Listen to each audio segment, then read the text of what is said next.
بایزید بسطامي رحمت الله علیه ته چالو چې دلته خو یو زناکاره ډمه ښځه ده او د خلکو نه پیسې اخلي او بدعملي کوي او په علاقه کې لوی فساد او فتنه شروع کړې. اوس ګوره دې دام طریقه وه چې راغلی و ځان سره یې لس پنځلس مشران راوستي وو دا ښځه یې والې ټکولې وشړلې وه او په هغې خو نه سمېده. جلسه جلوس یې ورپسې کړی وی، نصیحت یې ورته کړی وی، په هغې نه سمېده. دې ځای نه به تلې وه بل ځای به یې دا بدعملي کوله. نو په یو عجیبه انداز راغې او د دغې زنانه چې په کوم کور کې دا ډمه ښځه دا زناکاره پلیته دیره وه د هغې د کور مخې ته یې جانماز واچو د دروازې مخې ته په مانځو ودرېده.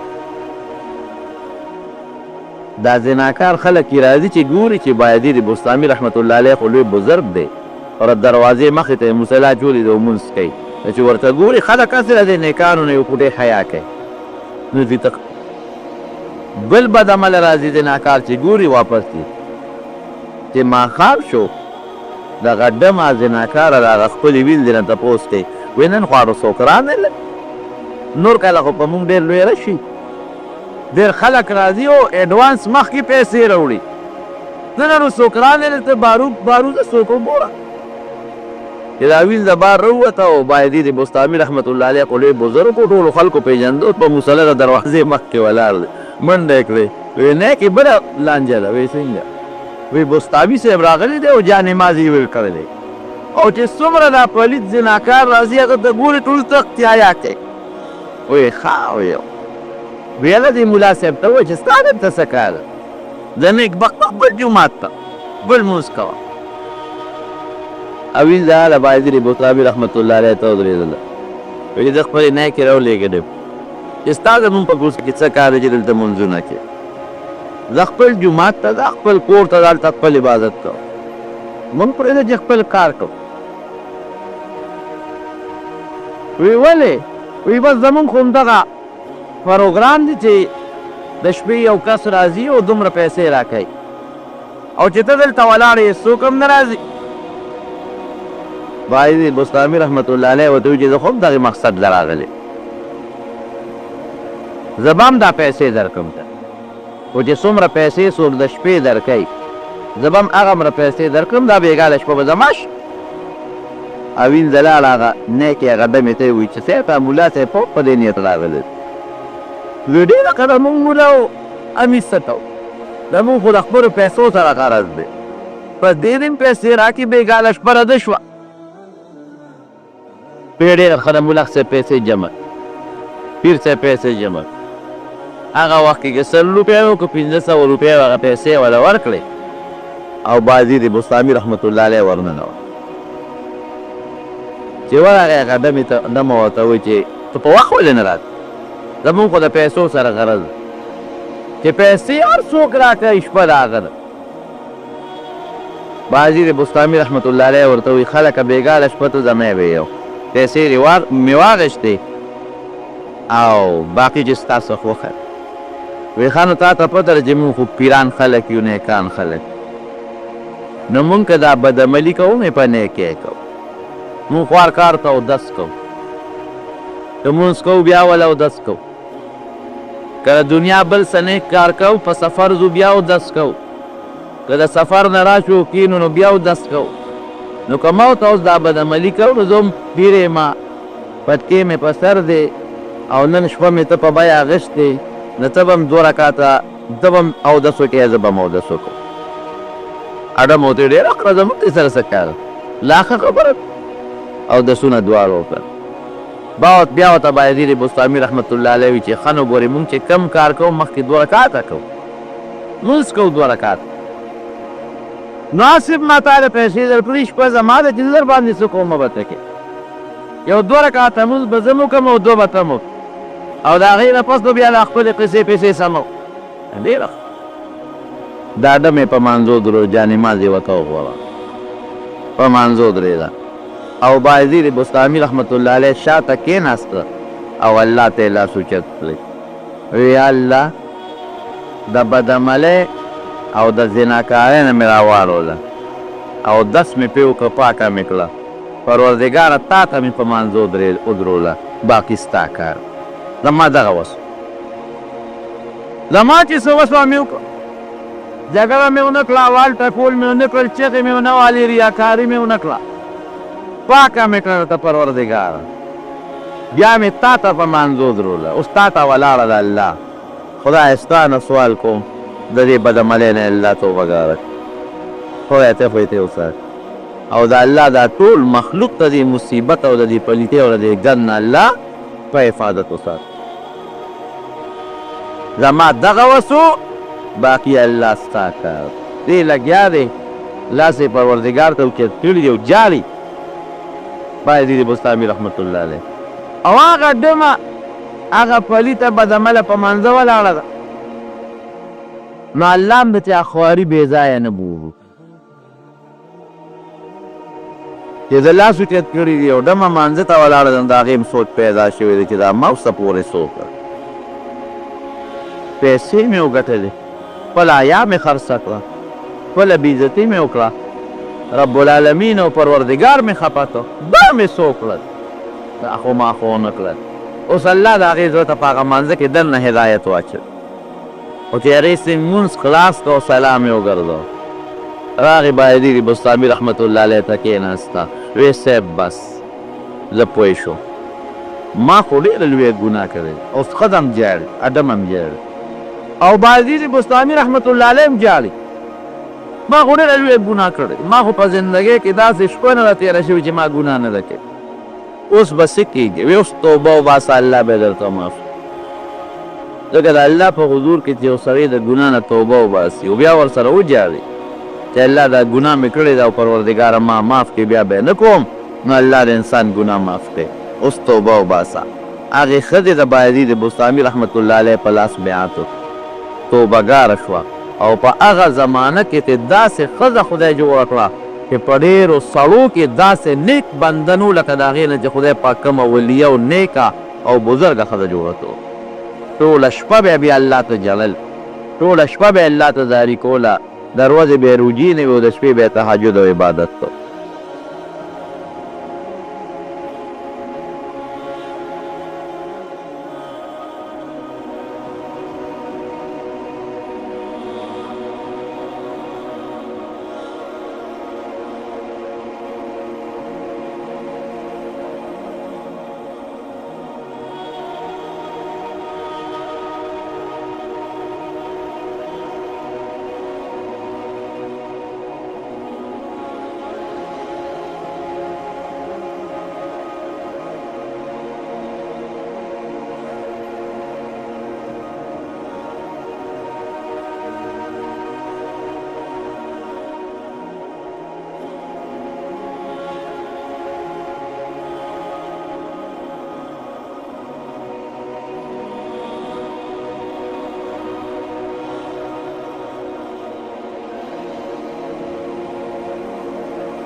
رب العالمین د رسول الله صلی الله علیه وسلم ډیر صفاتونه په قرآن شریف کې ذکر کړي لږ نه، او بیا رسول الله صلی الله علیه وسلم په خپلم خپل بعض هغه اوصاف ذکر کړي دي چې کوم په مخکې کتابونو کې چې تورات کې زما دا صفت و دا و دا. بعضی صفتونه هغه دي چې ابراهیم علیه السلام کوم پیغمبر غوښته او حضور پاک فرمایي زه د ابراهیم علیه السلام د خپل نیکه دعا یمه هغه زیم. نو هغه څه صفتونه د حضور پاک ذکر کړي دي او قرآن ذکر کړي. قرآن پې رد نه دی کړی چې دا صفت د نبی آخر الزمان نه دی ذکر کړي. او بعضې صفتونه هغه دي چې د حضور پاک د افعالو نه چې هغه کوم کار کړی دی، خلقو ته کومې ښودنې کړي دي، خلک یې که د ګناه نه منې کړي دي، بعضې صفتونه د هغې نه معلومېږي. دې ته د حضور پاک صفتي نومونه وایي، اسماء صفتي. نو په دې آیت کې الله پاک یو څو صفتونه ذکر کوي.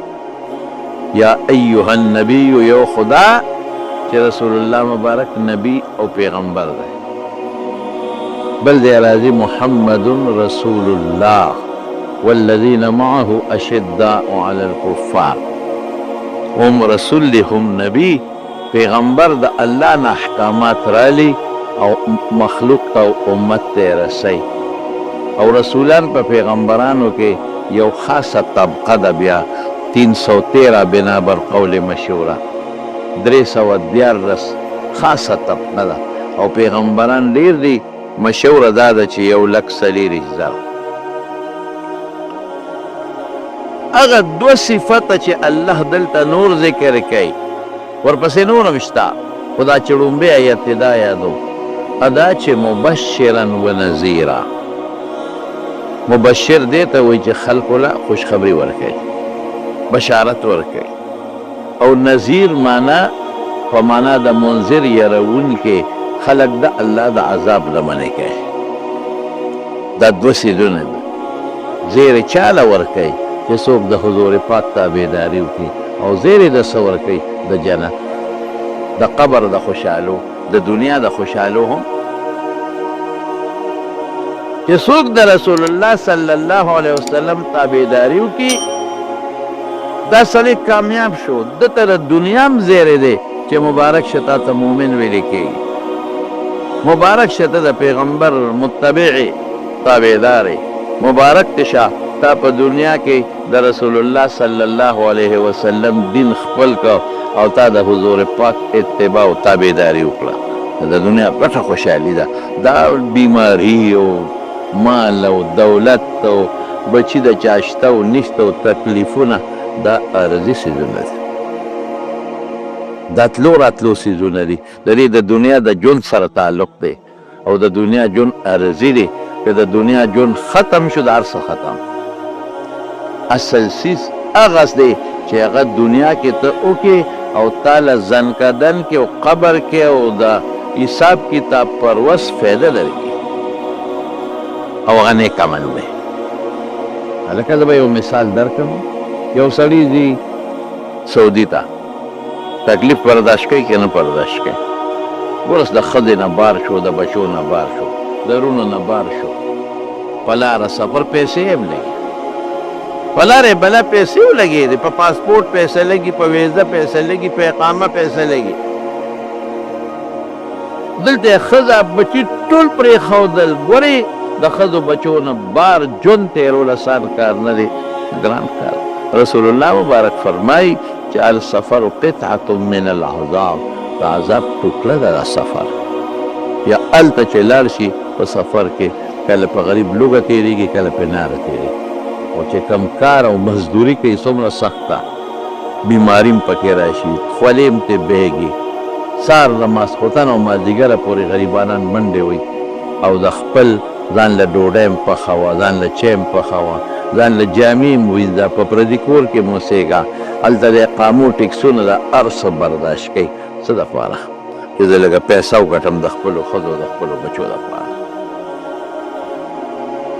اوس دا څوک نه وایي چې اوهو دا خو ډېر لوی عذاب دی، اوهو دا خو ډېر لوی د خدای قهر دی په دې سړي د ښځې بچو نه بار. دا پې خوشحاله دی، دا غرونه پې خوشحاله دي، ښځه او بچي پې خوشحاله دي چې دا لږ تکلیف به تېر کړي خو موږ له به څه وګټو. مستقبل به ښه شي خلک وایي، د بچو مستقبل به ښه شي، بچي به یې وروستو ښه تعلیمونه وکړي، دی به وله کور جوړ کړي، دی بچو له ښځې له به کور جوړ کړي، د راحت زندګي به تېره کړي. دقسې وروڼو د دنیا دا تکلیفونه چې په انسان راځي دا عارضي تکلیفونه دي او د دنیا ژوند هم عارضي دی. اصل دا چې تا ته په قبر او په آخرت کې راحت میلو شي، اصل دا چې تا ته همیشه جنت میلو شي، اصل دا چې د هغه خطرناک دوزخ او د دوزخ د عذاب نه بچې، اصل دا دی چې په قبر کې د لړمانانو د مارانو نه بچې. هلته چې درته بیا وایي چې د دنیا ټول جایداد ستا څومره جایداد و؟ زما جي 1500 جیره کارخانې د څه وایي 10 کارخانې، موټرې او بنګلې او پلاټونه هر څه. هلکه د قبر دا د لړمانانو عذاب که دا ټول راکې د یوې ورځې دپاره در باندې دا بند شي راکې ته دې بیا ورځ ټول عمر نه یو ورځ دی به یو ورځ هم ښه د پراحت کې به تېره شي. دا هر څه واله زه پیسه پم بچو ته مې پاتې دی هغوی پې شوکارې پېښ اصل حد دقه موږ ډېر په بې سوچه ژوند تېر کړ. موږ مال وګټه، کارخانې هر څه هم جوړې کړې چې بچو ته مال پاتې شي او د هغوی ژوند ښایسته شي. دا سوچ یې ونه کړه چې د قبر هغه په لکونو په زرګونو کاله زندګي زما تباه شي، پروا نشته، والله که دې پکار شي.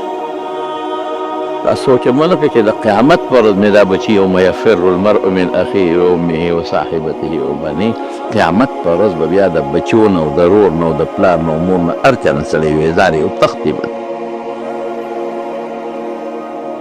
دا راحتونه تکلیفونه د پیغمبر کار څه دی؟ نذیرا تایری، دا د پیغمبر ډیوټي ده د خدای د عذاب نه چې مه کوه. ګورئ حضور پاک فرمایي وی زما او ستاسو مثال داسې دی لکه یو سړي دیوه بله کي شمع بله کي او پتنګان پرې راخوشي شي. دا مثال واورئ د حدیثونو. اوس پتنګ که دا شمع دا ډیوه ډېره ښکلې ښکاري، ښایسته ښکاري، هغه ته هغه جنت ښکاري او چې دننه ورشي نو وزر یې وسوځېږي لاندې پرېږدي نو خلک پرې خپې کېږي مړ شي. پتنګ ته یو سړی وي مه ورځه مه ورځه، هغه نه منې کېږي. پتنګ شاله نه منې کېږي او وایي چې نه دا خو ښایسته رڼا ده، زه خو دې رڼا له ځم، او وایي نه دا خو جنت دی، زه دې جنت له ځم. او په منځ کې څه شی دی؟ د پتنګ وزر یا خپې وسوځي په هغه رڼا لاندې راوغورځي مړ ختم. دقه رنګې حضور پاک فرمایي د دنیا دا خواهشات د هغې شمې او د ډیوې په شانتي دي. تاسو ورمنډه وهئ ما د بډې نه نیولې یا د بډې نه بډې نه پخوا د پهلوانانو چې پهلواني کبډي کوله مونږ به ورته کتل نو چې د بډې نه به یې سړي ونیو نو هغه به بیا ځان نه شو خلاصولی. ولې که ځان خلاصوي نو بیا هغه پرتوغاش دی، عورت یې ښکاري.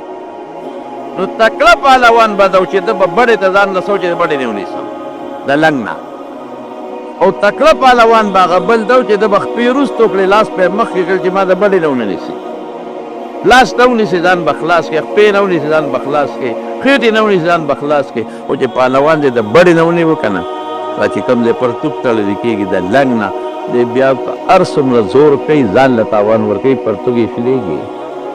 رسول الله مبارک فرمایي ما تاسو د بډو نه رانیولې چې د خدای خاطر وکړئ د دنیا خواهشات چې د دې ډیوې او د شمې په شان دي مه ورځئ مه ورځئ مه ورځئ. تاسو ته ښکلې ښکاري خو ګورئ که ورلی دا دوزخ دی دا هلاکت دی تباه کېږي او تاسو په ما غالب یې تاسو پکې ځان ورغورځوئ لکه شمع چې ځان ورغورځوئ. د بډې نه نیول څه دي؟ په کلکه طریقه منې کول. زه په ښه مضبوطه طریقه منې کوم درته ویم چې الله خفه کېږي، درته ویم چې د خدای عذاب به در باندې راشي، درته ویم چې ځنکدن به دې سخت شي، درته ویم چې قبر به دې سخت شي. نه منې زما خبرې نه منې او تاسو ورځئ او په دې کې وردن نه کېږي. دې ته څه وایي؟ دې ته نذیر وایي. موږ یری پیغمبر مبارک. زه به بل مثال درکړم، تا چاته وایي چې لکه مزه دشمن درته لار کې ناست دی، مزه مار دی په دې لار کې، مزه زمری دی په دې لار کې، څوک به هم قدم وانه وي. درته که لک روپۍ میلاویږي دی به نه ځي. وروره په لکو به څه وکړم چې دشمن مې ولي، په لکو به څه وکړمه چې زمری مې خوري او مار مې خوري. دقه رنګې رسول الله مبارک مونږ یاری چې مه کوئ، قبر دی او پکې لړمانه قبر دی او پکې ماران دی. او کم ماران؟ رسول الله مبارک فرمایي د دنیا مار نه دی، که یو ټکې دله درکه د هغې زهر به 70,000 او یا زره کاله په تیزۍ روان وي. مرګ نشته. کم ماران دي؟ هغه ماران که دنیا کې یو پوکي وو دا ټول شنه بوټي به وچ شي، هغې خوري پرېږدي دی نه. لیکن ته بیا هم قمقلې په هغه مار نیغ ور روان، ته بیا هم بېوقوفې په هغه ښامار نیغ ور روانې، په هغه لړم نیغ ور روانه. او پیغمبر مبارک فرمایي چې په قبر کې مضبوط والو والا فرشتې دي، داسې مضبوط والو والا فرشتې چې په سترګو ړندې دي او په غوږونو کڼې دي. ته خو دې تښتېدی نه شې که نه.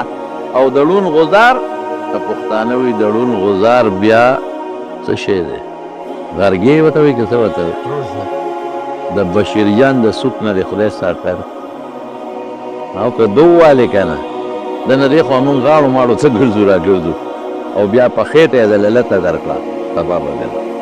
مونږ یو ځل په دارالعلوم نعمانیه کې ناستو، مولانا روح الله صاحب او محترم صاحب خدای پاک وبخښي، هغه پسې او یو ډاکټر ورسره ناست و، زمونږ د سرکي علاقې انورګل ډاکټر صاحب به یې ورته وي جمدې به یې که مړ دی مړ دی خدای دې وبخښي. هم راغلی و سکار یو مدرسه کې ناست و، زه هم ناست وم. دې کې یو طالب راغی وی راشه محترم صاحب، هغه حافظ صاحب سړی و مړ شو.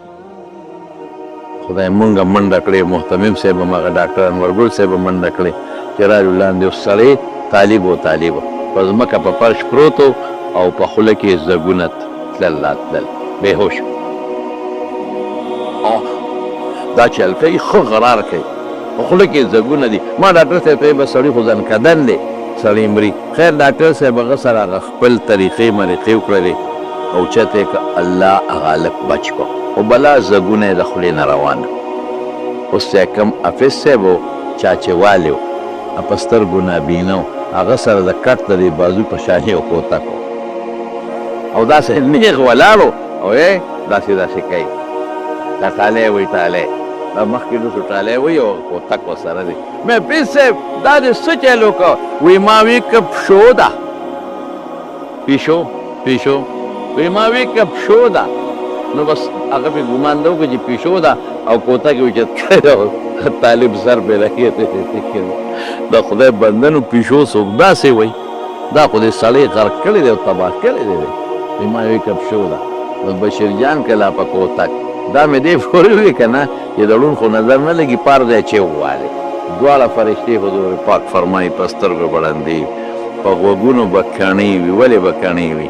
چې د دې او سړي اواز الوو لري. چې اواز نه اوري نو دی به وایي چې ګنې ما نه دی والی، نو بل به ورکوي. او چې اواز واوري نو خو پېښ وي چې یو خو مې وواو او کېدی شي رحم یې پرې راشي چې هغه چغې وایي. او چې په سترګو ورته ګوري کېدی شي رحم یې پرې راشي. نو دې دپاره په سترګو ړندې او په غوږونو کڼې چې رحم یې را نه شي، اواز به ونه ویل خط یو غزار ورکوي، غزار به پسه ورکوي. الله ته مو ساتې خدایه. غزار به ورکوي، یو د اوسپنې یو شی به وي. پخوا د زمیندارو سره به د لرګي یو شی لوټمار به یې ورته په دې سادین کې به یې پرې دا لوټې ماتولې. اوس نشته هغه څیزونه، هغې ته به یې لوټمار وې.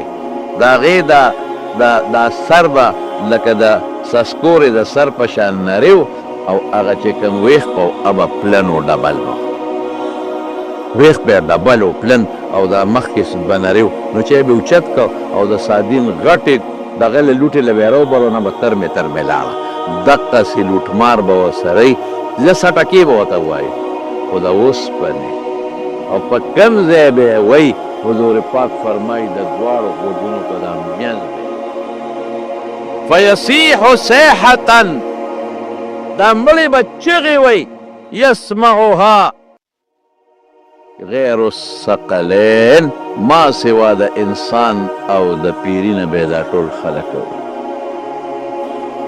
دا رسول الله مبارک فرمایي دې ته نذیر وایي یرونکي دا د حضور پاک صفت او بل صفت یې څه دی بشیر زیر یې ورکوونکی دی چې څوک د الله او د رسول تابعداري وکړي نو په قبر کې به ورته د جنت نه کړکۍ کولو شي خوشبویه به را روانې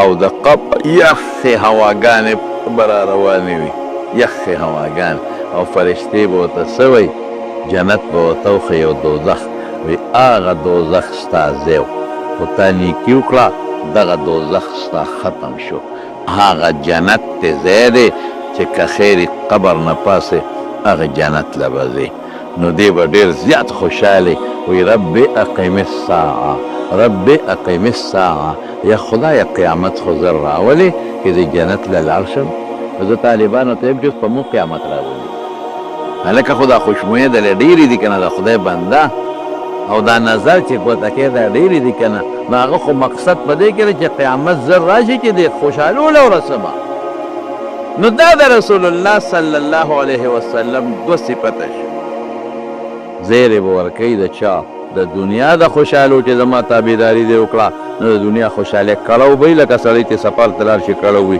خو په کړو دی خوشحالی د دنیا خوشحالي دی به لګي عبادت پکې خو په دې عبادت په خوشحالي او که د باندې څه تکلیف راځي دی به پې خوشحالی چې شکر دی ګناه ورسره رجېږي شکر دی درجه ورسره بلندېږي او په ده که څه غم راځي دی وایي الله تا راوسته خدای د ستا نه راضي م لرې کړې الله به یې ترېنه لرې کړي او په قبر کې او زن کدن کې خوشحالی او په آخرت کې خوشحالی دا زیرې چا حضور پاک ورکړی دی مسلمان له او انشاءالله مونږ د رسول الله مبارک تابعدار یو که خیري دا خوشحالی به الله مونږ له راکوي امید لرو او د الله نه سوالو او یې نظیر یرونکی چې ګورې مه کوه دنیا کې به خدای در باندې قهر راولي غضب به راولي او به د خدای غضبي او ځنکدن کې او په قبر کې او په آخرت کې نو چې دا دوه صفتونو سره رسول الله صلی الله علیه وسلم راغی او د صفا په غونډه اعلان وکړ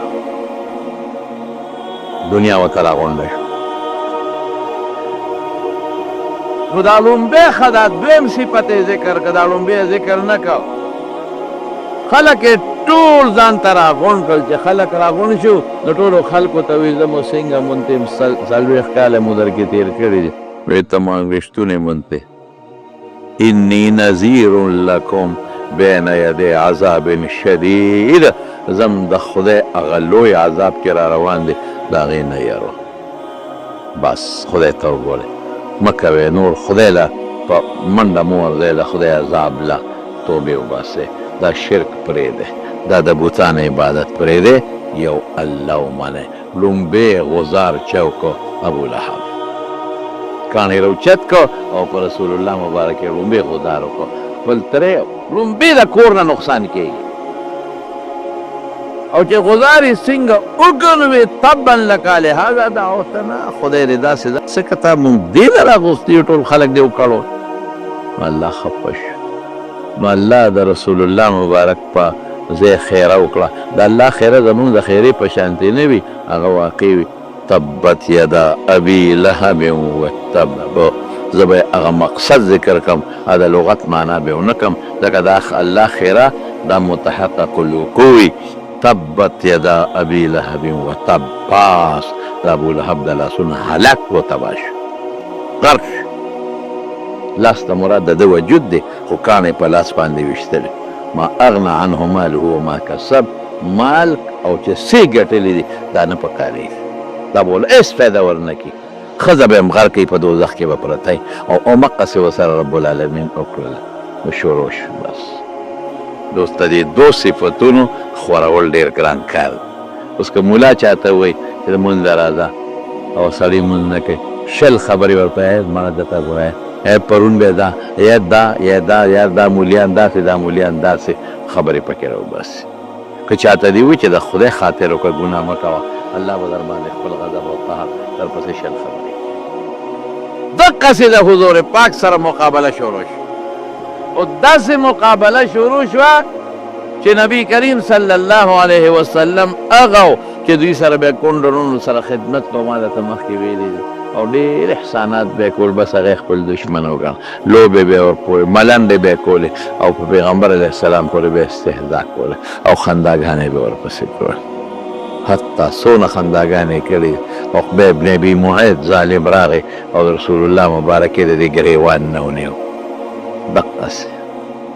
دقسې ونیو د ګریوان نه.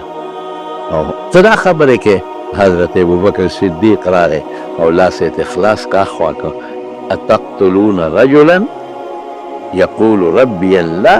ای ظالمانو څه درنه غواړي؟ بادشاهي درنه نه غواړي، هغه سړی وجنئ چې هغه وایي رب نه الله دی. او په بله موقع کې حضور پاک د بیت الله په خوا کې په مانځه باندې پروت دی، دا عقبه ابن ابي معيط راغی ظالم او حضور پاک دې غاړې ته دې سر ته څادر واچ، څادر خلکه چې که نه، او هغې له یې دغه ورکړه ته ولې وله ورکړه او چې څنګه یې ول ورکړه او چک یې ورکړه نو په دې کونډو یې رسول الله مبارک په ځمکه وغورځول. هغه ځای نه ابوبکر صدیق رامنډه کړې او بیا یې دغه څادر د هغه حضور پاک د غاړې نه وویسته. ای ظالمه اتقتلون رجلا یقول ربی الله. څه درنه غواړي؟ بس ته یې دعوت درکړه، که منې ومنه که نه منې مه منه کنه، ستا خوښه ده، ما علینا الا البلاغ.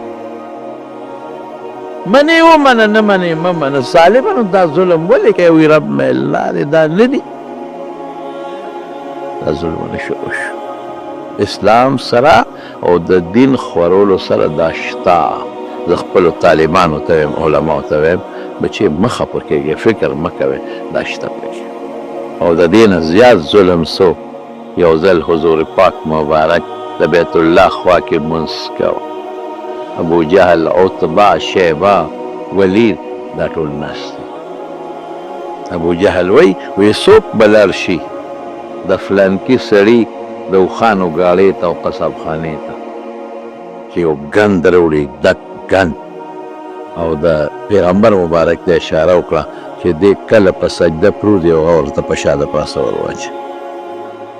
دقه ظالم عقبه ابن ابي معيط پاسې او یو قصاب خانې ته لا او لرې روچت که او دا پیروان یې روچت که دا غوا یا اوښه چې لنګه شي او د بچي نه پس کمه غوښه غورځئ، هغه پیروان د وینو ډک د ګندونو ډک هغه یې روچت که او راویړه.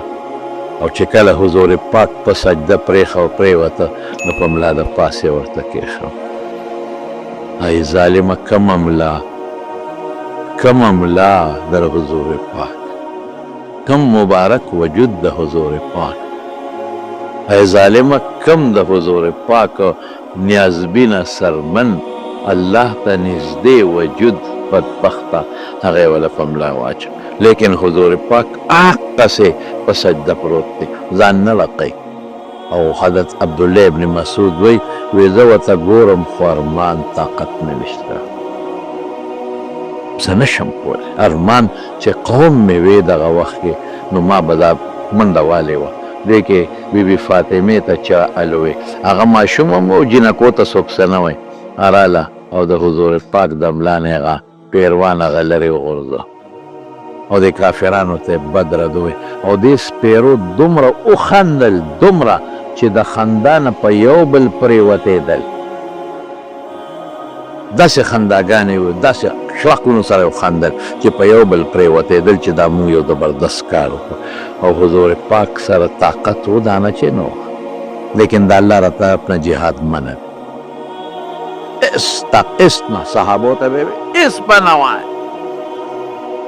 غږ به نه کوئ، که دوی مو په یو مخ وی بل به ورته نیسئ، غږ به نه کوئ. یو وخت کې حضرت ابوذر رضی الله عنه راغی او رسول الله مبارک ته څه وایي، الله رسوله ډېر تنګ شو د دې کافرو د لاس،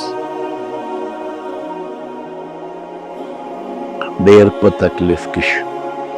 حضور پاک وفرمایل ای ابو ذره گزاره کوي صبر کوي جواب به نه ورکوي که تا د ګریوان نه نیسي ته به د هغه ګریوان ته لاس نه ورچي ستاسو نه مخکې امتونو کې داسې خلک وو چې را به یې وستل په سر به یې ورته اره کېښوده او تر خپو پورې به یې اره کړو لیکن دې دومره تکلیف په هم هغه انسان د خدای نه نه دی اړولی تاسو تلوار کوئ صبر کوئ نو حضور پاک به صبر کو نو چې دا چل یې وکړو نو رسول الله مبارک را پاڅېد او بیت الله ته مخ کړې دا خو کولی شي که وی اللهم علیک بقریش اللهم علیک بأبي جهل وعتبة وشیبة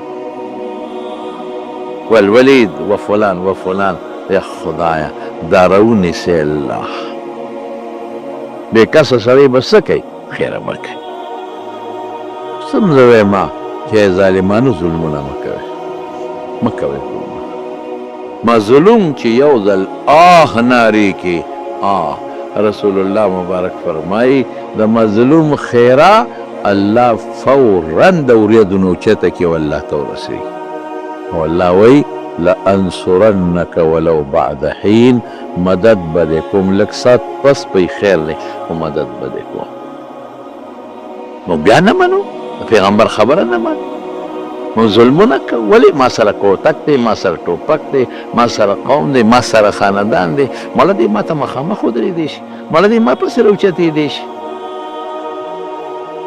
مړه ده د خوله کې به مچان ګرځوم نو ستا خوله کې به هم یو ورځ مچان ګرځېږي پاتې کېږي نه مړه ده سره به دا چل کوم ده سره به دا چل کوم ظلم به نه کوئ په ظلم الله انتهایی خفه کېږي نو حضور پاک پاسید نو خدایا ابو جهل عتبه او شیبه او ولید او فلان کې الله روی نیسا الله هلاکی که پروردگارا او تیرو نیسا او د بیت الله په خوا کې وکړي نو هغوی رنګونه ووال چې یاره واقعي دا خو موږ ډېر ظلم او په دې پوه شو چې د بیت الله خوا کې خیره خو خامخا قبوله شو بدر کې هم دقه ظالمان الله راونیول دقه ظالمان ټول خدای مردار کړل او اکثریت یې بیا یو کوي کې وغورځاو چې هغې ته د بدر کوي وایي شال کوي څښاک کوي بدبویه کوي چې هغې کې څښه اوبه وې د څکو اوبه پکې نه وې هغې کې ور وغورځول او په درېیمه ورځ حضور پاک ورغی او مخامخ ورته ودرېد د بدر د کوي په غاړه ورته ودرېده صحابو ته یې ویې ما له ساري باندې کته واچوې بس پوه شو صحابه چې څه چل خو دی پیاده لا چې واپسی کې به په دې څاروي راشم او چې ورغلل هغه کوي ته مخامخ ودرېده او څه وایي ورته وایي موږ سره خو الله مدد وکړو او نومونه یې ورته باقاعده واخېستل اے ابو جهل فلان کیا اے عتبه اے شیبه اے ولید اے فلان کی اے فلان کی تاسو سره خدای خپله واده پوره کړو که نه چې هلاکوم به مونږ سره خو الله خپله واده پوره کړله څنګه که ایمان مې راوړی وی اوس به خوشحاله وی که نه خوشحاله به وی که نه پیغورونه یې وله ورکړه حضرت عمر فاروق رضی الله عنه ورته وی د الله رسوله ته خو هغې وجدونو سره خبرې کوې چې هغې نه وړي خو مړه دي ارواح پکې نشته نو ته ورته پیغورونه ورکې او خبرې ورته کوې زورونه ورکې وی عمره تاسو داسې زما خبره نه اورئ څنګه چې هغوی یې